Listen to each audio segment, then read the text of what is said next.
የሚታሰረው ጭንቅላታቸው ነው እንዴት እንኳን ሰው እንስሳም እንደዛ ተደርጎ እንዲሰለጥን ይደረጋል እካሌ እዛ የደረሰው በምንድነው እንደዚህ ከዛ ሩጫ እነሱ በሰሩት ልጆቻቸውን ግፍ ያስከፍላሉ እነሱ ባደረጉት ነገር ዘርማንዘራቸውን ያስረግማሉ ስለዚህ ፈጣሪ የሚባርከው የሰራሹን ነገር ነው ባዕዳም ልኮ ጨለማ ነው ከጨለማ ውስጥ ደግሞ ያለ ጨለማ ውስጥ ያለ ሰው ራሱን ማዳን አለበት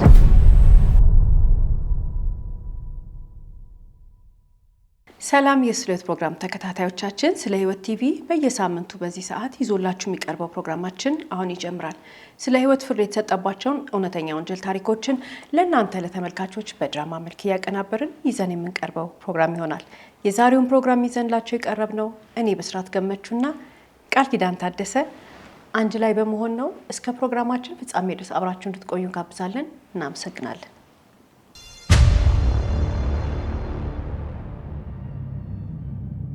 ይህች ሴት ከሀገሯ ስትወጣ የሐዋላ ጥቁር ጠባሳ የጣለባትን የራሷን ታሪክ ጥላ ላትመለስ የተሰደደች መሆኑን ተማምና ነበር ሁሉ ነገሯን አንድ ብላ ኑሯን በውጭ ሀገር ጀመረችው ብቸኛ ሴት ልጇን በደስታ አሳደገች ስትሰደድ ቃል የገባችው ነገር አለ ተመለሳ ወደ ሀገሯ ላታይ ግን አንድ የስልክ ጥሪ ሁሉም ታሪክ ቀየረ ወላጅ እናቷ በጣና ታመዋል ስለዚህ ከ15 ዓመት በኋላ ከ16 ዓመት ልጇ ጋር አብረው ወደ ሀገራቸው ተመለሱ ቤተሰቡ በፍቅር እንኳን ደህና መጣችሁ ብሎ ተቀበላቸው ከፍተኛ ደስታ በቤቱ ሰፈነ ገና በአንድ ዓመቷ የተለያዩት የዛሬዋ የ16 ዓመቷ የልጅ ልጃቸው የዲና እድገት አስደመማቸው የተመኙት ቀን መጣ የደስታ ቀኑ አልፎ ሁሉም በየመኝታ ቤታቸው ተኝተው እያለ እኩለ ሌሊት ካለፈ በኋላ ግን ዲና የሆነ ድምጽ ሰምታ ነቃች የሰው ድምጽ ነው ወሬ አይደለም ለቅሶ አይደለም ሚዘፈን አይደለም ግን ያዘነ የሰው ድምጽ መሆኑ ረበሻት ቤታቸው ውስጥ ነው ከአልጋዋ ወጣ ድምጹን ተከትላ ሄደች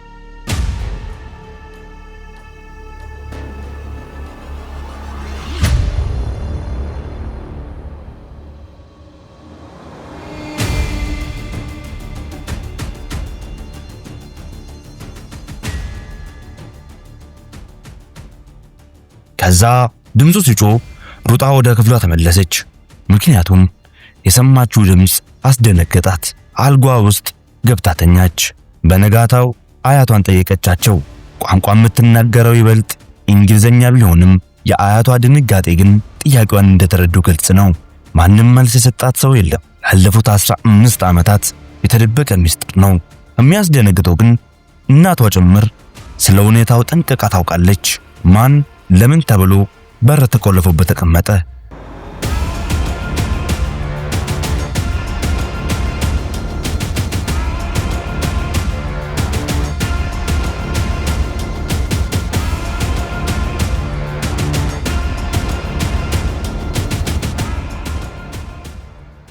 የዲና እናት ላለፉት 15 ዓመታት በአይኗ ያላያቻቸው እናቷ ህመም አስጨንቋት ሰነበተ እንደመጣች ጊዜ ሳታጠፋ እናቷን ያሳከመች ነው የናፈቀችውን ቤተሰብ ምግብ ቡና ጎረቤት እያገኘች እየተጫወተች ጥሩ ጊዜ እያሳለፈች ነው ታዲያ የታመሙትን እናት ለመጠየቅ እንዲሁም ዲናንና እናቷን ለማየት ሰዎች ይመጣሉ ጥሩ ጊዜ ሲያሳልፉ ውለው ከሰዓት ቤቱ ቀዝቀዝ ይላል በዚህ ስሜት ውስጥ ሆኖ ነበር አንድ ቀን ከሰዓት ላይ ተሰብስበው ቡና እየጠጡ የፎቶ አልበም ከድሮ ጀምሮ ያዩ ነበር ዲና ድንገት አንድ ነገር አስተዋለች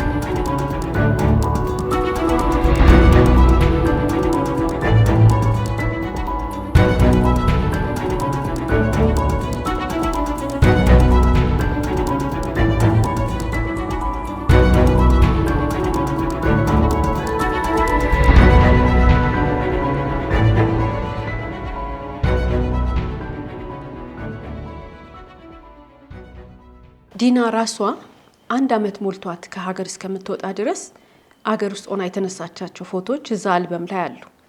ፎቶዎቹ ላይ ግን ከጎኗ የማይለያት አንድ ልጅ አለ። ሁሉም ፎቶዎች እየገለጠች ስታይ ልጁ ከጎኗ አለ። ይሄ ልጅ ዘመድ ነው፣ ጎረቤት ነው፣ የአክስቴ አጎት ልጅ ነው፣ የማን ልጅ ነው? ለምንድን ነው ካጠገቤ የማይለየኝ? በዚህ ጊዜ ሁሉ አለ ብላ ጠየቀቻቸው። ይተያያሉ፣ ግን መልስ የሚሰጣት ሰው የለም። ዝም ነው የሚሏት። ልጁ እንግዲህ ፎቶ ላይ ሲታይ በግምት ከ4 እስከ 5 ዓመት የሚሆን እድሜ አካባቢ ያለው ነው እና ደግሞ በጣም ያስጨነቃት ነገር አጠገቧ ሆኖ መነሳቱ ነው። ብዙ ፎቶ ነው የምታየው አጠገቧ ሆኖ። ስለዚህ ይመስላል፣ እነሱን ይመስላል፣ ቤተሰቡን ይመስላል፣ ግን ማንነቱን ግን ማወቅ አልቻለች። ምክንያቱም ትጠይቃለች፣ አሁንም የሚመልስላት ግን ማንም የለም። ግን ሌላው ዲናን እየገረማት ያለው ቤት ውስጥ የሚቀርበውና የሚታጠበው የተበላበት ሳህን ልዩነት ነው። ዲና ታዲያ አሁን በተሰባበረ አማርኛ እያወራቻት ጓደኛ ያደረገቻት የቤት ሰራተኛ ሁሌ አጠገቧ ሆና የምታጠበው ቁጥር በተለይ ሳህኑ ግራ ይገባታል። ዲና አእምሯ ውስጥ ያለ ጥያቄ ጠንክሮ የቀጠለ ሌሊት የምትሰማው ድምፅ ነው። ብትጠይቅም የሚመልስላት የለም። አንዳች ነገር ውስጧን ረብሿ ሰንብታለች። ማታ ሁሌ ከእንቅልፏ እየቀሰቀሳት የነበረው ድምፅ ግን በድጋሚ ዛሬ ከእኩለ ሌሊት በኋላ ባለው ሰዓት ብዙ ተሰማት። በጣም ግራ ተጋባች። በቤቱ ያሉ የምታውቃቸው ሰዎች ወደ ተሰበሰቡበት ክፍል ስትሄድ ግን ያየችውን ማመን አቃታት።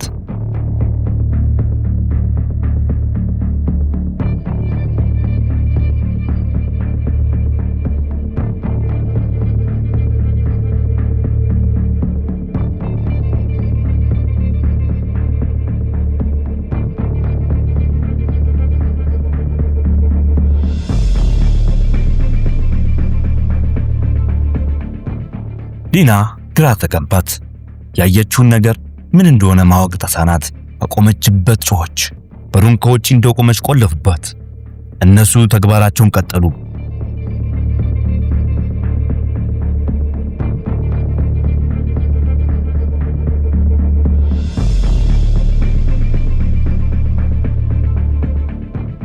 ከዚህ በኋላ ዲና ሳተኛ አድራ ሊነጋጋ ሲል ነበር እንቅልፍ ወሰዳት። ስትነሳ ግን አያቷ፣ እናቷ እና ሌሎቹ ሁሉ ትላንት ሌሊት ስለነበረው ነገር አልጠየቋትም። ታዲያ ዝምታቸው ይበልጥ ግራ አጋባት። ፈራች።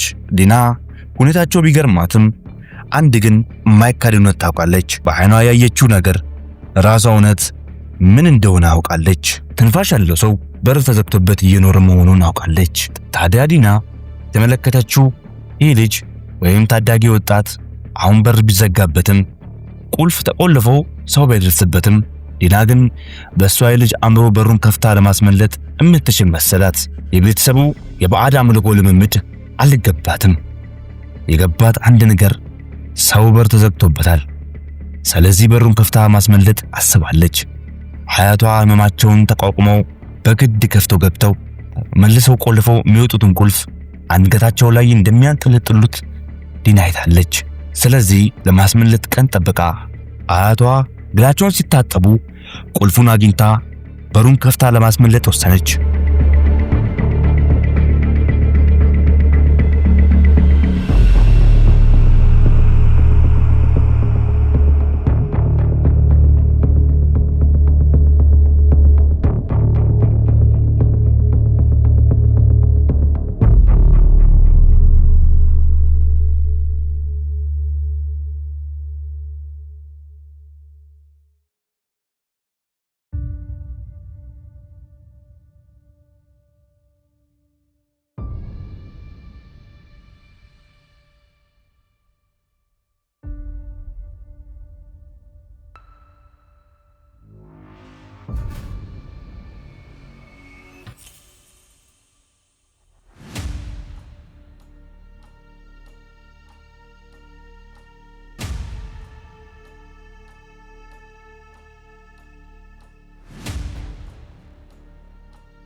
በእነሱ ሐሳብ ይሄ ልጅ ከቤት ከወጣ የዲና እናት ዝፍቅ ያለ ድህነት ውስጥ ትገባለች ብለው ነው የሚያስቡት። የአይምሮ ታማሚ ነው ብለው ነው እንግዲህ ያሉት። ነገር ግን ታማሚ ከሆነ ሐኪም ቤት መሄድ ነበረበት። ነገር ግን ሐኪም ቤት ወስደውት እንኳን አያውቁም። ታዲያ ልክ ልጁ የተዘጋበት በር ጋር ስትደርስ ልቧ በፍርሃት ቢመታም በሩን ግን ከፈተችው። ክፍሉ ሽታው ከበዳት። ጨለማ ክፍል የታፈነ ስሜት አለው። ልጁ ተቀምጧል። ሲያያት ግን ወደ ኋላ ፈገፈገ። ዲናን እንዳያጯ አረጋጋችው። ልትረዳው እንደመጣች መናገር ይልቅ በተግባር በእጇ ልትነገረው ፈለገች። ግን በሰንሰለት ታስሯል። ዲና ገባት። ከበር መክፈቻ ቁልፎች መሃል የሰንሰለቱ የተቆለፈበት የጋኑን ቁልፍ አለ። ግራ ገባት። ወዲያው ግን ያሰበችውን ሳትፈጽም ሰንሰለቱን ሳትፈታ የራሷ እናት መጣችባት። የእናቷ ፊት አስፍቷል። የእናቷ ንዴት፣ ድንጋጤ፣ ፍርሃትና ቁጣው ሁሉ ዲናን አፈዘዛት። ዲና ወዲያው የልጅ ማን ነው ብላ ጠየቀቻት። የዲና እናት በኖረችበት ሀገር የልጅ ጥያቄ በሰላም እንጂ በቁጣ መመለስ አላለመመደቻቸውም። ግን አሁን መልስ የላትም። ዲና አሁንም የልጅ ማን ነው የማን ልጅ ነው ብላ እናቷ ላይ ስታፈጥ እናቷ መልስ አትሰጣትም። ለምን ዘጋችሁበት እና ሌሎችም ጥያቄዎቿን እናቷ ለመመለስ አልፈለገችም። አስወጥተው በሩን ከመዝጋቷ በፊት ግን ወንድሟ መሆኑን ለማወቅ የሚያስችሉ ቃላት ያወራል። ዲና እንግሊዝኛ ቢሆንም የምትናገረው በር የተዘጋበት ልጅ የሚያወራውን ብዙውን እየተረዳች ነው። እማዬ፣ እናቴ፣ እህቴ እያለ ሲጣራ ዲና አሁንም ውስጧ ይበልጥ ተሸማቆ ይሄ ልጅ ስጋችን ነው፣ ደማችን ነው፣ ቤተሰባችን ነው የዲና ጥያቄ ነው። እናቷ አይን ላይ እንባየች። መልስ ግን የለም። የዲና እናት ዲናን ለማስወጣት እየሞከረች፣ የዲና አያት የተቆለፈው በር ተከፍቶ ያዩትን ማመናቀታቸው። የዲና አያት ዲናንና ልጃቸውን ካስወጡ በኋላ ንዴታቸውና ፍርሃታቸው አልለቀቃቸውም። ዲና ደግሞ በፍጹም የሚሉትን ሳይሆን እሷ የምትለውን እንዲሰሟት ትሞግታቸዋለች። ዲናና አያቷ በመሃል ቋንቋ ልዩነት ቢኖርም ዲና በተሰበረ አማርኛ፣ አያቷ ደግሞ ቁጣ በተሞላበት ስሜት ተናገሩ። ዲና የሰው ልጅ በዚህ ሁኔታ የመቆለፍ መብት የለሽም ብላ ተናዳ ትናገራታለች። የዲና አያት ደግሞ ባላቸው አቋም ጠንክረው የሚናገሩት ነገር አለ። የቤተሰባችንን ሕይወት እቺ ልጅ ታናገኑ ይላሉ። ይዘሻት ወደ መጣችበት ቶሎ ሂዱ ይላሉ። ከቤት ከወጣ ቤተሰቡም የቤተሰቡም አባላት ሁሉም በሞት እንደሚቀጡ ነው የሚያስቡት።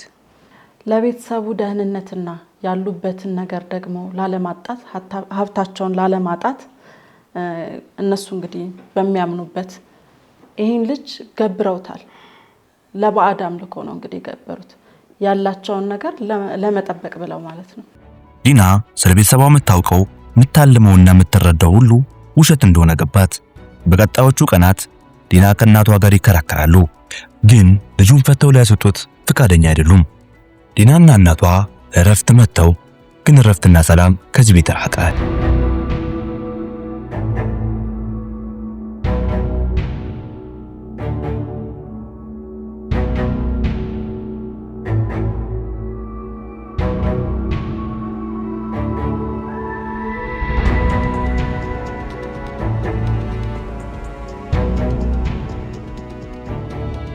የዲና አያት ግን በእሳቸው ሐሳብ ዲና ከቤተሰቡ ሐሳብ ውጭ ስለሆነች ዲና እንድትረጋጋና አያቷ የያዙትን መንገድ እንድትሄድ የሚያደርጋትን ነገር በተኛችበት አልጋ አጠገብ ለማድረግ ድፍረቱ ነበራቸው። ዲና በተኛችበት አጠገቧ በሌሊት አያቷ በትንፋሽ እንድታስገባ የሚያደርጓትን ነገር ከራሳቸው በቀር ሌላ ሰው በክፍሉ የለም። ዲና ሁሉ ሰላም ነው ብላ ተኝታለች። በዚህ ሁኔታ ሰዓታት ካለፈ በኋላ ዲና ነቃች። ግን ጨለማውን መብራት አብርታ ለማየት ስትሞክር ክፍሏ በጭስ ታፍኖ የሚታያት ከርቀት የአያቷ ፊት ብቻ ነው። ዲና ምን እያደረጋችሁ ነው ብላ የእናቷን ስም እየጠራች ራሷን ስታወደቀች አያቷ አዩአት። አላዘኑም፣ አልደነገጡም። በጣም ተደሰቱና ክፍሉን ዘግተው ወጡ። አሁን በዚህ ሰዓት ከሌሊቱ 9:52 ነው። ዲና በመኝታ ክፍሏ ወድቃ በሩ ተዘግቶባት እናቷ፣ አያቷ፣ የቤት ሰራተኛዋ ሆነ ሌላ ሰው ሳያት ነጋ። በነጋታው የቤት ሰራተኛዋ ቁርስ ብላ ልትቀሰቀሳ ስትሄድ ግን ዲና ራሷን ስታ በወደቀችበት ደምታ መሬት ላይ ደሟ ፈሶ ደርቋል። ከዚህ በኋላ ታዲያ እናቷ ወደ ቀልቧ የተመለሰችው ፖሊስ ፊት ቀርበ ነበር።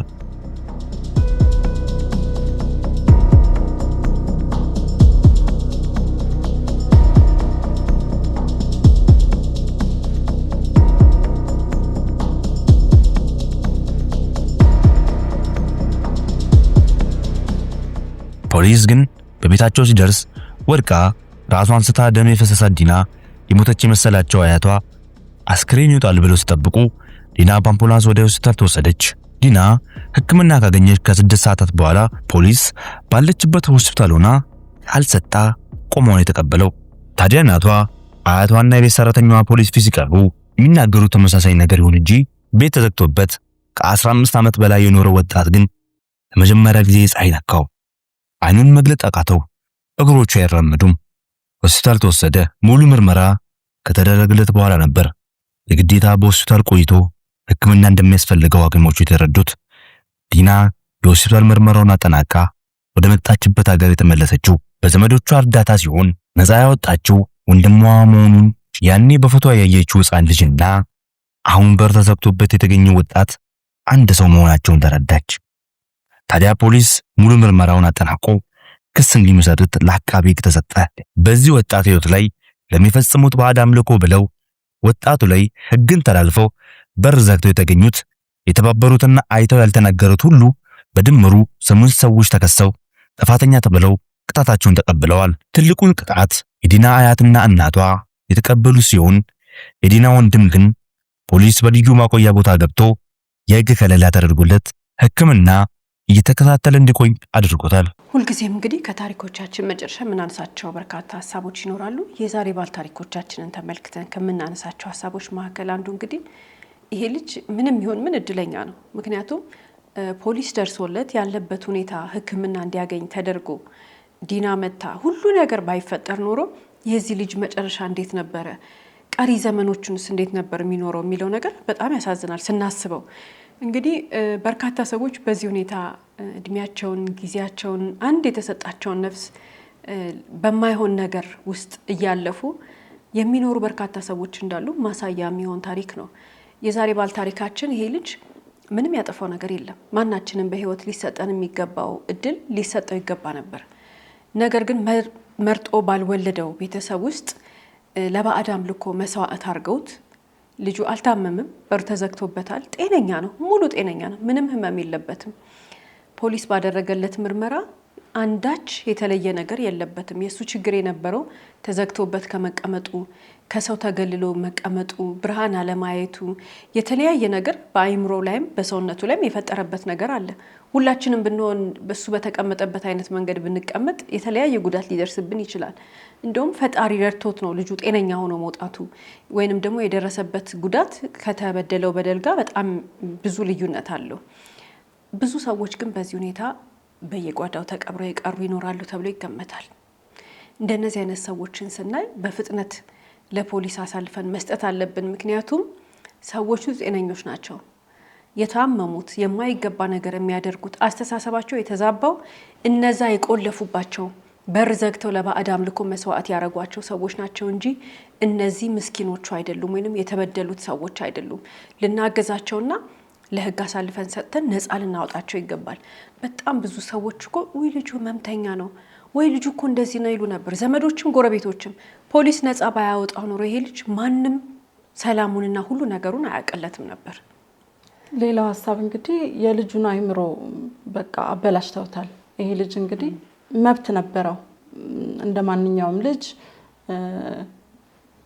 ተወልዶ ትክክለኛ ቤተሰቦች ሁሉን ነገር ሰጥቷቸዋል። በቃ አባት አለኝ እናት አለኝ ብሎ ይንከባከቡኛል ይጠብቁኛል ብሎ ባመናቸው ሰዎች ነው ይሄ ሁሉ ነገር በደል የደረሰበት። እነዚህ ልጆች መብት አላቸው በነፃነት የመኖር ወጥቶ የመግባት የመጫወት እንደ ልጅነት ቦርቀው ማደግ ይገባቸዋል፣ መብት አላቸው። ግን እሱን ሁሉ ነው የነፈጉት። ስለዚህ የልጁን ህልም የልጅነት ህልሙን ሁሉ ነው ያጨለሙት። ቦርቆ ተጫውቶ ከጓደኞቹ ጋር መሆን የነበረበትን ይሄ የልጅነት እኛ ማናቸውን ልጆች የሚያልፉበትን ስቴፕ ሚስ እንዲያደርጋ አርገውታል። እንግዲህ እነሱ ለራሳቸው ጥቅም ብለው ማለት ነው። ልጆች ወላጆቻቸውን ነው የሚያዩት። አሁን የሆነ ነገር እንኳን ቢደርስባቸው መንገድ ላይ እንኳን ሲሄዱ ሰው ቢቆጣቸው ወይ ቢመታቸው እየሮጡ የሚሄዱት ማን ጋር ነው? ወላጅ ጋር ነው እኮ የሚሄዱት። ምክንያቱም ትረስት አድርገዋል እነሱ ከወላጅ ሌላ ከፈጣሪ በታች እንግዲህ የተሰጣቸው ወላጅ ነው። እነሱ ፕሮቴክት ካላደረጓቸው እነሱ ካልጠበቋቸው ማን ሊጠብቃቸው ነው? ወላጅ እንደፈለገ ማድረግ ይችላል። አሁን ውጭ ያለውም ሰው ያንን ነገር ስለተቀበለ ምን አገባኝ ልጇ ነው ልጁ ነው ከሷ የበለጠ ነው ያልሆነ ከእናት የበለጠ ውጭ ያለው ሰው አይሆንም። ስለዚህ ምን ያደርጋል? መሀል ጣልቃ መግባት አይፈልግም ማለት ነው። ስለዚህ እጃቸውን የሚሰጡት ለእናት ለአባት ነው። እነዚህ ልጆች ተስፋ የላቸውም።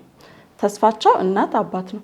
እነሱ ካልጠበቋቸው እነሱ ፕሮቴክት ካላደረጓቸው እነሱ መንገድ ካላበጁላቸው መንገድ ካልጠረጉላቸው የወደፊት ህይወታቸውን በስነ ስርዓት እንዲኖሩ እድሎቻቸውን ሁሉ ፊታቸው ካላቀረቡላቸው በቃ እነዚህ ልጆች ተስፋ የላቸውም።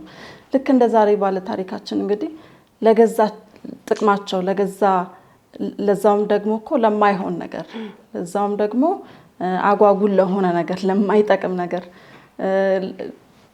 ትልቅ ነገር ላይ ለማያደርስ ነገር ብዙ ነገር ሉዝ እንዲያደርጉ ለሚያደርግ ነገር ይሄ ውድ ልጃቸውን አንድ ልጃቸውን እንደገና ወንድ ልጃቸውን እንደዛ ማድረግ ተገቢ አልነበረም። ስለዚህ ማስተዋል ያስፈልገናል ማለት ነው። ልጅ የሚሰጠን ከፈጣሪ ልንከባከበው ልንጠብቀው ትልቅ ኃላፊነት ነው የሚሰጠን። ያን ኃላፊነት ደግሞ ትወጫዋለሽ ተብሎ ነው የተሰጠን። ትወጣዋለህ ተብሎ ነው የተሰጠን። ስለዚህ ያን ኃላፊነት የመወጣት ግዴታ አለበት ወላጅ። ሌላው በእንደነዚህ አይነት ሁኔታ ከወላጅ ሌላ ደግሞ ልጆችን አስረው ያስቀመጡ ሰዎች አሉ። ልጆችን ቆልፈው ያስቀመጡ ሰዎች አሉ። ራሳችን እነዛ ልጆች ጋር እስቲ እዛ ቦታ ላይ ቁጭ አድርገን የዛሬ ባል ታሪካችን የዲና ወንድም እንደተደረገው ብንደረግ ህይወታችን ምን አይነት መንገድ ነበር የሚይዘው ብለን ስናስበው ራሱ በጣም ይዘገንናል። የዲና ወንድም እኮ እንደ ጓደኞቹ ትምህርት ቤት ሄዶ አያውቅም፣ ጓደኛ አያውቅም፣ እንደ ወንድ ጓደኞቹ ኳስ ተጫውቶ አያውቅም። ይሄ ልጅ ልጅነቱን ተወስዶበታል፣ የተወሰነ ደግሞ ወጣትነት ተወስዶበታል። ይሄ ልጅ ትምህርት ቤት አያውቅም፣ ምንም ፊደል አያውቅም፣ ምንም ያውቀው ነገር የለም። ትምህርት ላይ ምን ያህል ሳብጀክቶች አሉ፣ ህይወት ላይ ምን አይነት ጓደኞች አሉ፣ መንገድ አያውቅም፣ አመት በዓል አያውቅም፣ ልደት አያውቅም። ማለት ሙሉ ለሙሉ ሰው የሚያስብሉንን ነገሮች በሙሉ ነው የነጠቁት። ምግብ አያውቅም። ምንድነው የሚያውቀው? መዘጋት ቤት ውስጥ እና የነሱን የባዕድ አምልኮ ድምጽ። ሁላችንም እንደነዚህ አይነት ሰዎችን ስንመለከት ማዳን አለብን ብለን የምናስበው ለዛ ነው። እንደነዚህ አይነት ሰዎችን ስንመለከት ለህግ አሳልፈን መስጠት አለብን። ሰው ያለ ፍቃዱ አንድ ቤት ተዘግቶበት ሲቀመጥ መናገር አለብን የምንለው ለዛ ነው። ራሳችንን እዛ ልጅ ቦታ ላይ እናስቀምጥና በህይወት ያገኘነውን እድል በሙሉ ብንነጠቅ እኛስ ምን እንሆን ነበር ስንል የዛን ጊዜ እንነቃለን። ባለማወቅ አይደለም፣ በምርጫ ነው እንደዛ የሚያደርጓቸው። እነዚህ ልጆች የሚታሰረው ጭንቅላታቸው ነው። እንዴት እንኳን ሰው እንስሳም እንደዛ ተደርጎ እንዲሰለጥን ይደረጋል። ሰው አንድ ጊዜ በልጅነቱ ወይንም ደግሞ በህፃንነቱ እዚህ ጋር ከተቀመጠበት ታስሮ የመቀመጥ እድሉ በጣም ሰፊ ነው። ከሚያውቀው ነገር ውጪ የሰው ልጅ ላያስብ የሚችልበት እድል በጣም ሰፊ ነው። ካላየ ከተዘጋበት መንገድ ከተቆላለፈበት ከሚያውቀው ነገር ውጪ ሰው ላያስብ ይችላል።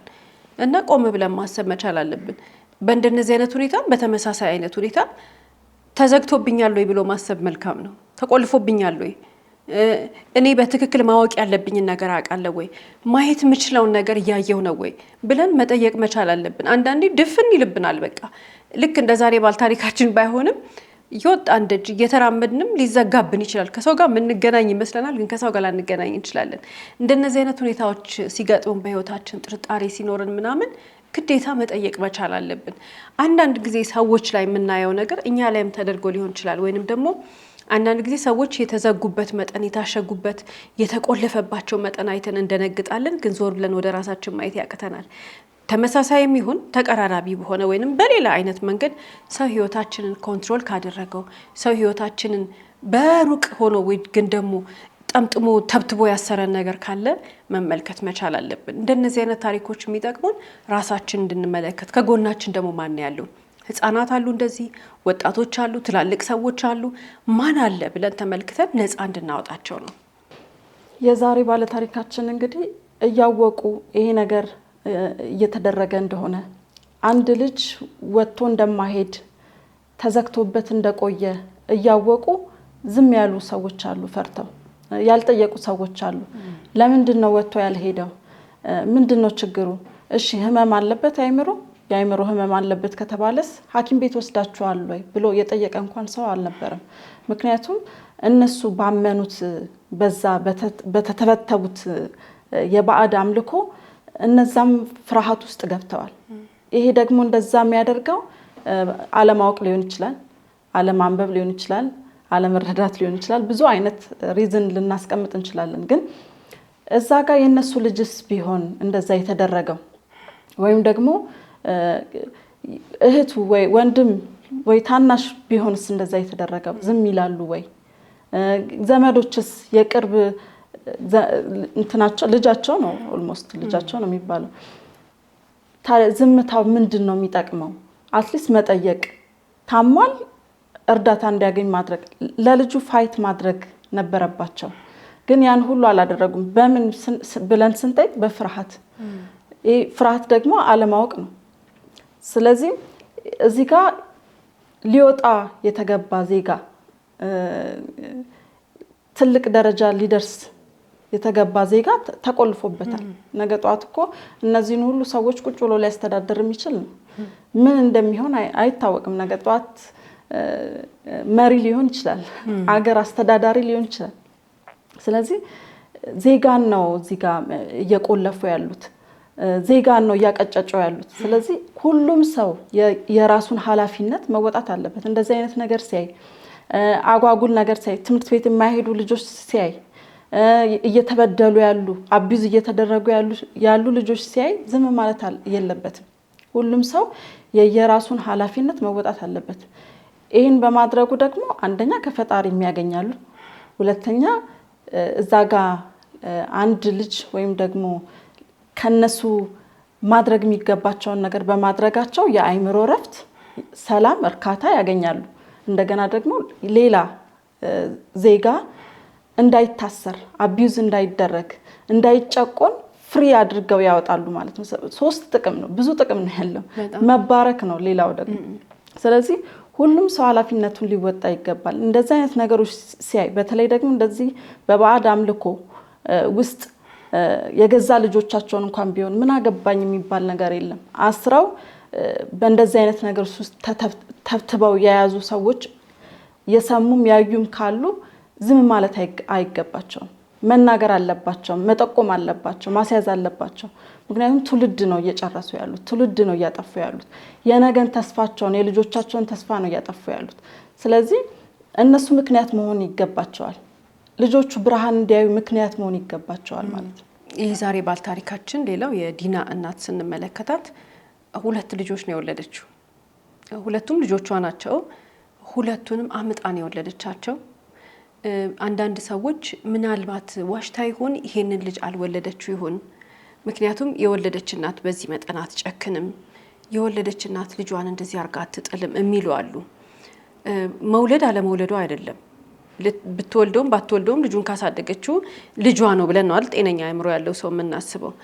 ግን ከምንም ነገር በላይ እቺ ሴት ልጅ ማለት ምን እንደሆነ በዲና እያየች ነው። እዚህ ጋር ዲናን ጥሩ አርጋ እያሳደገቻት ነው። መስጠት ካለባት ነገር በላይ እየሰጠች ነው። ስለዚህ የሰውን ምንነት ታውቃለች፣ የልጅን ምንነት ታውቃለች፣ ልጅ ማሳደግ ምን እንደሆነ ታውቃለች። እንዴት አድርጎ ይሄ አመለካከት ይሄ ባዕድ አምልኮ ውስጥ ያለው ሀሳብ እንዴት አድርጎ አመለካከቷን እንደቀየረውና የገዛ ልጇ ላይ እንዳስጨከናት፣ የገዛ ልጇ ላይ እንደፈረደች፣ የገዛ ልጇን አሞት ይሆን ወይ በልቶ ይሆን ወይ ጠጥቶ ይሆን ወይ ምን እያየ ነው ምን እያደረገ ነው 24 ሰዓቱ እንዴት ነው የሚያልፈው? ይሄ አመት እንዴት አለቀለት? ትምህርት ይማራል ምን ይሆናል? በቃ ማለት እንደ ሴት ልጅ እንደ እናት ይሄንን አለማሰቧ በጣም ጨካኝ ናት። እንደዚህ የሚያደርጉ ወላጆች አሉ፣ እናቶችም አባቶችም። ለአንደኛው ልጃቸው የተለየ ኑሮ ሰጥተው በሌላኛው ልጃቸው ህይወት ላይ የሚፈርዱ፣ ለአንደኛው ልጃቸው ቢቻል እነሱ በህይወት ቀይ ምንጣፍ አንጥፈው ለዚህኛው ግን ጉድጓድ እየማሱ የሚሰጡ በጣም ያሳዝናል። እንደዚህ አይነት ሀሳብ ፈጣሪ የሚሆነው ፈጣሪ የሚያግዘው ማንን ነው? ያ የተበደለውን ልጅ ነው። ፈጣሪ መኖሩን ለማሳየት ከፍ የሚያደርገው ያኛውን የተበደለውን ልጅ ነው። ግን የሚያሳዝኑት ደግሞ እነዛ የተደረገላቸው እነዛ ቀይ ምንጣፍ የተነጠፈላቸው ልጆች በጣም በሚያሳዝን ሁኔታ ስለው ይከብደኛል። እኔ ከንቱ ነው የሚሆኑት።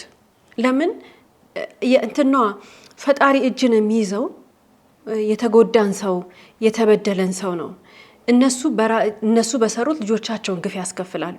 እነሱ ባደረጉት ነገር ዘር ማንዘራቸውን ያስረግማሉ። ይሄንን ሲደረግ ያዩ ልጆች ራሳቸው ማስመለጥ አለባቸው። ዲና ዛሬ እንዳስመለጠችው ወላጆቻቸው ግፍ ሲሰሩ ወላጆቻቸው ለነሱ አዳልተው ሌላውን ሰው ያሳደጉትንም ይሁን የወለዱትን ሰው ሲበድሉ ቤት ውስጥ መድሎ ሲኖር መገለል ሲኖር ወላጆቻችን ወይንም ደግሞ ወላጆቻቸው ለነሱ ሌላ ነገር ሌላ አይነት ትሪትመንት ሰጥተው ግን ሌላውን ሰው ዝቅ ሲያደርጉ ከተመለከቱ ልጆቹ ራሳቸውን ነፃ ማውጣት አለባቸው። የወላጆቻቸውን ሀሳብ መቀየር አይችሉም። ተስፋ ይቁረጡ። ራሳቸውን ግን ማዳን አለባቸው። ያንተን ወይንም ያንቺን ግፍን ያልከፍልም የራሳችሁ ጉዳይ ብሎ ከዛ አካባቢ ማምለጥ መልካም ነው። ምክንያቱም ወላጆች በሰሩት ጥፋት ወላጆች በሚሰሩት ማዳላት ምናምን ወይንም በሚያሳድሩት ግፍ ምክንያት እኛ ዋጋ እንዳንከፍል ራሳችንን ማስመለጥ አለብን። በልጅ ልጅ መካከል ልዩነት መፍጠር በልጅ ልጅ መካከል ይሄ የላይፍ ኦፖርቹኒቲን እንዳያገኙ ማድረግ ወይንም ደግሞ ለምንፈልገው አዳልተን መስጠት እዚህ ጋር ችግር ሲኖር የምናደርገው ነገር ነው። ህይወት እንደዛ አይደለም የሚሰራው።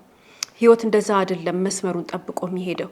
አጉል ጥሩ ደረጃ ይደርሳል ብለን ያዳላንለት ልጅ እታች፣ በጣም የተበደለው ልጅ እላይ፣ አብልተን እንዲያምርበት ያጠብነው ምናምን ያልነው ልጅ ሌላ፣ ያ ደግሞ የበደልነው ሰው ያ ደግሞ ኑሮ እንዳይመቸው ያደረግነው ሰው ደግሞ ሰማይ ላይ ይወጣና ከዛ በኋላ ወደ ላይ ይሆናል የምናየው፣ ወይ ደግሞ አቀርቅሮ ይሆናል ያ ሰው የሚያይን።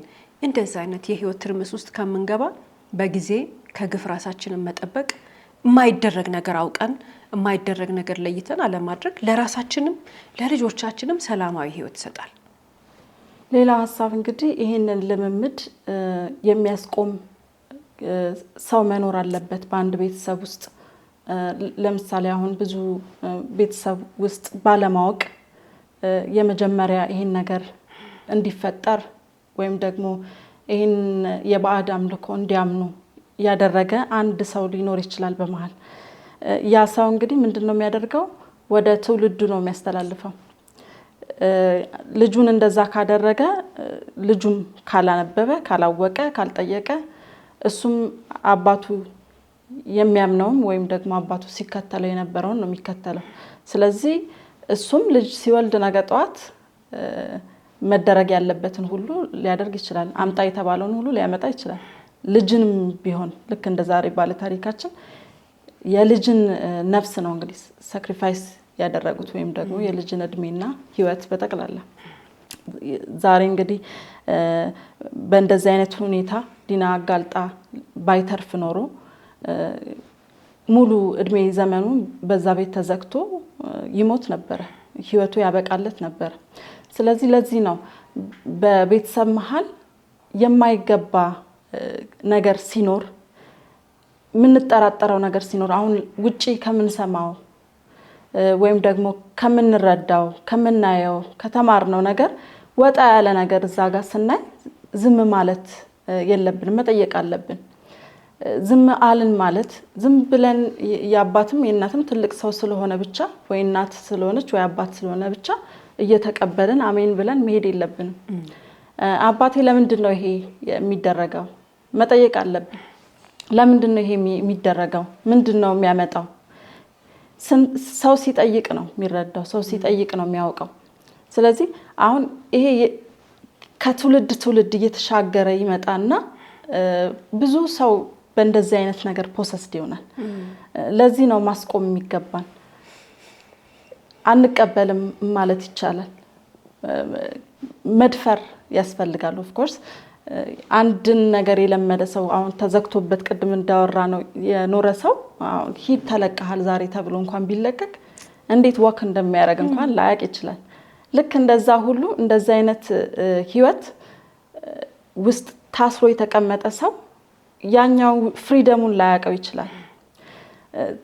ለዚህ ነው እዛ ውስጥ ሳይገባ በፊት እዛ ውስጥ ፕሮሰስ ሳይሆን በፊት ጥያቄ መጠየቅ እንዴ መማር እኮ ሁሉ ነገር አሜን ብሎ መቀበል። አሁን ትምህርት ቤት ስንማር እኮ እንጠይቃለን፣ ይሄ ነገር አልገባኝም እንላለን። አንዳንድ ጊዜም ደግሞ እኮ እናፋጥጣለን። ልክ እንደዛም እንደዛ አይነት በህይወትም መንገድ ላይ መጠየቅ ተገቢ ነው። ልጅም ቢሆን ዝም ብሎ መቀበል የለበትም። ወይም ደግሞ ትልልቅ ሰዎች እዛ አካባቢ ያሉ ሰዎች እኮ አሉ አላዳኑትም፣ ይሄን ሁሉ እያዩ ጸጥ አሉ። ስለዚህ እነሱም አክሴፕት አድርገዋል ማለት ነው። ነገ ጠዋት እነዚህ ሰዎች በጣም የበለጸጉ ምናምን ቢሆኑ አሃ ብለው እነሱም ነገ ጠዋት ዞር ብለው ይሄን ነገር ያደርጋሉ ማለት ነው። እነሱ የሚሄዱበት ይሄዳሉ ማለት ነው። ስለዚህ ለምን ብለን መጠንቀቅ ደግሞ ይሄን እንደዚህ አይነት ነገር ዴስቲኒው መጨረሻው ምንም ስኬት ሊሆን አይችልም፣ እረፍት ሊሆን አይችልም፣ ሰላም ሊሆን አይችልም። የገዛ ልጅን ህይወት አሳልፎ ሰጥቶ ምንም አይነት ደስታ እንደማይገኝ ግልጽ ነው ማለት ነው። እዚህ ቤተሰብ ውስጥ ያሉ እያንዳንዱ የቤተሰቡ አባላት በሙሉ የሚያመልኩት ነገር ፈሪ አድርጓቸዋል። ፍርሃት ደግሞ ዝም ብለን የተባልነውን ነገር እሺ እንድንል ጥያቄ እንዳንጠይቅ ነው የሚያደርገን። ፍርሃት በውስጣችን ካለ ስለምንም ነገር ጥያቄ አንጠይቅም። ምክንያት ሳይኖረን አንድን ነገር እንድንቀበል ከፍርሃት ተነስተን ጥያቄ ሳንጠይቅ ከፍርሃት ተነስተን ምክንያታዊ ሳንሆን ዝም ብለን ያለውን ነገር በመቀበል ህይወታችንን እንድንቀጥል ያደርገናል። ከሚያስፈራራን ነገር ውስጥ መውጣት መቻል አለብን። ምንም ነገር ሲያስፈራራን ፊት ለፊቱ ሄደን መጋፈጥ ነው ያለብን። የምንፈራው ነገር ከፍርሃት ተነስተን ምክንያታዊ ሳንሆን ጥያቄ መጠየቅ አቁመን ህይወታችንን ያለ ምክንያት ስንኖር ስንገፋ ካገኘነው ቆም ብለን ማየት መቻል አለብን። ፈርተን የምንኖረው ነገር መኖር የለበትም። የምንፈራውና የምናከብረው ከማክበር የተነሳ እሺ ብለን የምንኖረው ለፈጣሪና ለህግ ነው አይደል? እንዴት ፈቅደን እንዴት እሺ ብለን ሰው ካጠገባችን ስጋ ይሁን ባዳ ይሁን የትዳር አጋር ይሁን ፍቅረኛ ጎረቤት ይሁን ምን የፈለገ ነገር ይሁን ግን በዛ ሰው ምክንያት የሚመጣን ፍርሃት እሺ ብለን ከፍርሃት ተነስተን ጥያቄያችንን ሳንጠይቅ አፋችንን ዘግተን ምክንያት ሳይኖረን ለምንኖርበት ነገር ዝም ብለን ተቀብለን ከኖርን እየኖርን አይደለም። እንደዚህ አይነትን አናኗር መጠየፍ አለብን። በተለይ ደግሞ ይሄ በዛሬ ባልታሪኮቻችን የተመለከትነው በሚያምኑት በሚያመልኩት ነገር የተነሳ በጣም ይዘገንናል። እንደሱ አይነት ሀሳብ የኋላ ቀርነት አመለካከት ነው። በአዳም ልኮን ፈርቶ ሰው ህይወቱን ቆልፎ ዘመኑን ዘግቶ በሩን ዘግቶ የማይሆን ነገር ልምምዱን እያከናወነ መኖር፣ በር ዘግቶ የህፃን ልጅ እድሜ ማጨለም፣ ያ ሰው ካደገ በኋላ ነገሩን ማጨላለም ምክንያት የሌለው ነገር ነው። ምክንያት የሌለው ነገር ስናደርግ ደግሞ ራሳችንን ካገኘ ነው ፈርተን ነው። ፍርሃት ደግሞ እንዳንናገር እንዳንጠይቅ ያደርገናል። ስለዚህ ከዚህ ውስጥ መውጣት የምንችለው አሁንም ቀጥ ብለን ወደ ህግ በመሄድ እውነትና ውሸቱን በመናገር ነፃ መውጣት ብቻ ነው ያለን አማራጭ። ከዛ ውጪ ደግሞ ወደ ትክክለኛው መንገድ ሄደን ራሳችንን ከፈጣሪ ጋር አስታርቀን ትክክለኛውን መንገድ መያዝ አለብን። አለበለዚያ ግን የማይቆም የማያባራ የቁልቁለት መንገድ ነው ያለው። ከዚህ በኋላ ቁልቁለት ነው የሚሄዱት እነዛ ሰዎች። ሰው ደግሞ የቁልቁለትን መንገድ መሄድ ሲጀምር በፍጥነት ነው ተንደርድሮ የሚወርደው። ከእጁ ላይ ደግሞ ማንንም አይዝም፣ ራሱን ይዞ ነው የሚንከባለለው ወደታች። ይህንን መረዳት መቻል አለብን። ከእንደነዚህ አይነት የባዕድ አምልኮ ልምምዶች መውጣት የሚጠቅመው ራስን ለማዳን ነው። ሌላው ሀሳብ እንግዲህ ብዙ ሰው ሰርቶ እንደሚለወጥ ወይም ደግሞ ሰርቶ እንደሚቀየር አያስብም። ስለዚህ አቋራጭ መንገድ ነው የሚፈልገው። ለዚህ ነው እንግዲህ በእንደዚህ አይነት አጓጉል ነገር ውስጥ ተጣምሮ ወይም ደግሞ ተሳስሮ የሚገኘው። አንዳንዱ ሰው ምናልባት ከአባት የወረሰው ከእናት የወረሰው ከዘር ሀረግ የመጣ አንዱ ለምን ብሎ እስካልጠየቀ ድረስ ብሬክ አይሆንም። ስለዚህ ትውልዱን ሁሉ ነው የሚጨርሰው። እዛ እየተቀበሉ አባትየው ሲያደርግ የነበረውን ነው የሚያደርገው። አንዳንድ ሰው ደግሞ ምንድነው የሚያደርገው? ምንም ማያውቅ እኮ ነው፣ ከውጭ ነው ያለው። ስለዛም ነገር ምን እንደሚደረግ አይዲያውም የለውም። ግን በቃ የሆነ ነገር ይመጣል ስለተባለ ብቻ ወይም ደግሞ ችግር ሲደርስበት ወይም መቋቋም የማይችለው ትልቅ ነገር ሲመጣበት የህይወት እንግዲህ ሁሉም ሰው ገጠመኝ ሊኖረው ይችላል። በዛ ምክንያት አጉል ውሳኔ ይወስናል። ግን እንደዛ አይደለም መሆን ያለበት። ይሄ አይነት ልምምድ የባሰ መወጣት የማይችሉበት ህይወት ውስጥ ነው የሚገቡት እንጂ መፍትሄ ሊሆን አይችልም። ለሀብትም ብሎ የሚለፋ ወይም ደግሞ ለሀብትም ለማግኘት ብሎ እንደዚህ አይነት አጉል ነገር ውስጥ የሚገቡ ሰዎች ምናልባት ትንሽ ጊዜ ሰርቫይቭ ሊያደርጉ ይችላሉ፣ ግን ደስታ አያገኙም፣ እረፍት አያገኙም፣ ጤና አያገኙም። ምክንያቱም ትክክል ያልሆነ መንገድ ነው። በፈጣሪም ዘንድ ደግሞ ምንም ተቀባይነት የሌለው ከፈጣሪ ሌላ አምላክ ማምለክ ራሱ ሌላ ክህደት ነው። ይሄ ደግሞ መልስ ይሰጠዋል። መልስ የሚሰጠው በጤና ሊሆን ይችላል። ምናልባት የሚያገኙት ነገር ሰብስበው አከማችተው ዋው ብለውት ሲደሰቱ ብትን ነው የሚለው። ምክንያቱም ምላሽ ነው እዛ ጋር እየተሰጣቸው ያለው አለ ከተባለው ውጪ ሌላ ባዕድ ነገር ሲመለክ እንደዛ ነው ምላሹ የሚሆነው። ስለዚህ ጥንቃቄ ማድረግ ይኖርባቸዋል። ብዙ ሰዎች ችግር ገጠማቸው ወደ ፈጣሪያቸው ፊታቸውን በማዞር ያንን ነገር እንዲወጡ መታገል ይኖርባቸዋል። በጣም ጎበዝ ሰዎች፣ ጀግኖች ብለን የምንላቸው ሰዎች ሰርቫይቭ ማድረግ ባልቻሉበት በጣም ትልቅ ፕሮብሌም ነው የገጠመን ብለው የሚያስለቅስ የሚያስጮህ ነገር ውስጥ ያሉ ሰዎች እንደዚህ አይነት ኦፕሽን ሲመጣላቸው ክደው ወደ ፈጣሪ የዞሩ ሰዎች እነሱ በጣም ጀግኖች እና ጎበዝ አስተዋዮች ናቸው ማለት ነው። ስለዚህ ፈጣሪ የሚባርከው የሰራሹን ነገር ነው። ትንሽ ነገርም ብትሆን ምናልባት ብዙ ሰው የናቃት ነገር ሊሆን ይችላል፣ ግን አንቺ ተክተሽ እየለፋሽ ነው፣ ተክተሽ እየሞከርሽ ነው። ስለዚህ ህጉም የሚለው የፈጣሪም ህግ የሚለው ስራ ነው። ስራ ያቺ የሰራሃት ነገር ትባረካለች ነው የሚለው። ያቺ የለፋሽላት ነገር ለብዙ ነገር ትጠቅምሻለች። ለሌላም ሰው ልትተርፊ ትችያለሽ። በረከት ይሆንልሻል፣ ጤና ይሆንልሻል፣ ብዙ መልካም ነገር ይሆናል። ስለዚህ ከዛ አልፎ ባይታገሉ፣ አንዳንድ ጊዜ ደግሞ የቅብጠትም አይነት ነገር አለ። ራሳቸውን ከሰው ጋር ኮምፔር በማድረግ እከሌ እዛ የደረሰው በምንድን ነው እንደዚህ፣ ከዛ ሩጫ ወደ ራሳቸው መሰብሰብና እውነትም ጽሞና መውሰድና ከቀልባቸው መሆን ይገባቸዋል፣ እንደዚህ አይነት ውሳኔ ከመወሰናቸው በፊት ማለት ነው። እንግዲህ ይሄ ባዕድ አምልኮ የሚባል ነገር ከዚህ ቀደም ወይንም ደግሞ በፊት ድሮ ነበረ ቢባል ካለ መማር፣ ካለ መሰልጠን፣ ከቴክኖሎጂ ጋር የመገናኘት እድል መራቅ፣ ኤክስፖዠር አለመኖር፣ ዓለም እንዴት እንደሚሰራ አለመረዳት፣ መማር ምንድነው፣ መሰልጠን ምንድነው፣ ማደግ ምንድነው ከሚለው ነገር ካለ መረዳት የሰው ልጅ በዚህ አይነት ልምምድ ውስጥ ቢኖር፣ ባዕድ አምልኮ ውስጥ ቢኖር እንደው ብለን ልናልፈው እንችላለን። በዚህኛው ክፍለ ዘመን ዓለም እንደዚህ በሰለጠነበት ዘመን ሰው ስንት ደረጃ ተምሮ ስንት ቴክኖሎጂ እየፈጠረ ባለበት ጊዜ በባዕድ አምልኮ ልምምድ ውስጥ ሆኖ ራስን ለመቀየር ማሰብ የሞኝ ሀሳብ ነው። በጣም ያሳፍራል። ያለ መሰልጠን ምልክት ነው።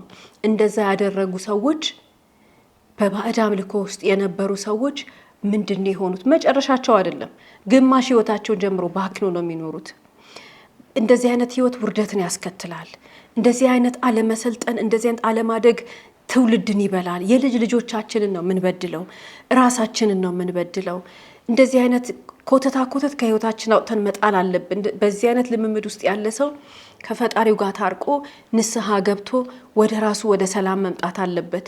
የመጨረሻ ያለ መሰልጠን፣ ያለ መማር፣ ያለ ማደግ፣ ፈጣሪን አለመፍራት፣ በቃ ህግን አለማወቅ፣ ሰው ለምን እንደተፈጠረ አለመረዳት ማለት ባዕድ አምልኮ ውስጥ መተብተብ ነው። ሰዎች በዚህ ነገር ውስጥ ራሳቸውን ካገኙ እንዳልሰለጠኑ፣ እንዳልተማሩ፣ ወደኋላ እንደቀሩ፣ የእድገታቸው የበረከታቸው ፈጣሪ የሰጣቸውን ጸጋ ሁሉ ቆፍረው እንደቀበሩ ተረድተው ከዛ ውስጥ ራሳቸው መውጣት አለባቸው።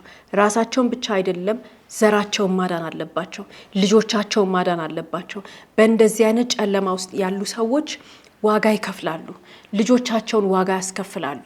በዚህ አይነት ወላጅ ያላቸው ልጆች ራሳቸውን ማስመለጥ አለባቸው። አንፈልግም እናንተ ተነከሩ ጨለማ ውስጥ እኛ ግን ወደ ፈጣሪ ነው የምንሄደው የፈጣሪ መንገድ ነው የምንከተለው ብለው ጽድት ያለ ነጭ ህይወታቸው መኖር ያለባቸው ምን እዛውስ መጨመላለቅ ምን አመጣው ሰው ቁጭ ብሎ በሚማርበት ሰዓት ሰው ቁጭ ብሎ በቴክኖሎጂ ስንት በሚራቀቅበት ሰዓት እነሱ ይሄንን ማይረባ ነገር እየተለማመዱ 24 ሰዓት በማይበቃን ዘመን ስራችንን ሰርተን ደስ ብሎን ያደግን እየተቀየረን ራሳችንን ስንት ነገር በመናረግበት እንደዚህ ህይወት ብርሃን በሆነበት ዘመን ህይወት በጣም ደስ የሚል ነገር ነው በህይወት መኖር በጣም የሚያስደስት ነገር ነው ነገ በጣም የሚያጓጓ ነገር ነው ዛሬ በጣም ደስ የሚል ነገር ነው ይሄንን የሚቀማንን ነገር ቆርጠን ከህይወታችን ማውጣት አለብን ተገቢ አይደለም ባዕድ አምልኮ ጨለማ ነው ከጨለማ ውስጥ ደግሞ ያለ ጨለማ ውስጥ ያለ ሰው ራሱን ማዳን አለበት እንደዚህ አይነት ልምምድ ውስጥ ያለ እናት አባት ካለን ባል ወይንም ሚስት ከሆነች እህት ወይንም ወንድም ከሆነ ልጅ ከሆነ ጎረቤት ከሆነ የሥራ ባልደረባ ከሆነ ምናችንም ይሁን እንዲወጣ የፈጣሪ መንገድ እንዲከተል እንነግረዋለን አልወጣም ካለ ግን መልካም የጨለማ ዘመን ብለን ትተነው ነው መሄድ ያለብን እንዳንቆጥር እንዳንራራለት ራሱን ጨለማ ውስጥ ከቶ እኛንም ጨለማ ውስጥ ይከተናል እዚህ ውስጥ የሚባክን የሰው እድሜ መኖር የለበትም ፈጣሪ ለዚህ አይደለም የፈጠረን ፈጣሪ ብርሃን የሰጠን ሲፈጥረን እንደዚህ ጨለማ ውስጥ ራሳችንን ካገኘ ነው ቶሎ መዳን መቻል አለብን አለበለዚያ ግን ፈጣሪ የሰጠን ውድ ነፍሳችን በክፉ ጨለማ ውስጥ ሆነን እንዳታልፋለች እንዳታልፍ ደግሞ ጥንቃቄ ማድረግ ያለብን ራሳችንን ውድ የስለ ህይወት ቤተሰቦቻችን በየትኛውም ቦታና ቤት ውስጥ ሰዎች ያለ ፍላጎታቸው በር ተዘግቶባቸው እየኖሩ መሆናቸውን ከተረዳን በፍጥነት ለህግ አካላት በመሳወቅ ነፃ ማውጣትና ወገኖቻችንን ከጥቃት ማትረፍ የሰውኛ ኃላፊነት መወጣት ነው እያልን የዛሬ ተበቃን እስከ ፕሮግራማችን ፍጻሜ ድረስ አብራችሁን ስለቆያችሁ እናመሰግናለን ሳምንት በተመሳሳይ ሰዓት በአዲስ ታሪክ እንደምቀርብ እየገለጽን እንደተለመደው በአድራሻችን አስተያየቶቻችሁን ላኩልን እስከ ሳምንት ድረስ ቸርን ሰንብት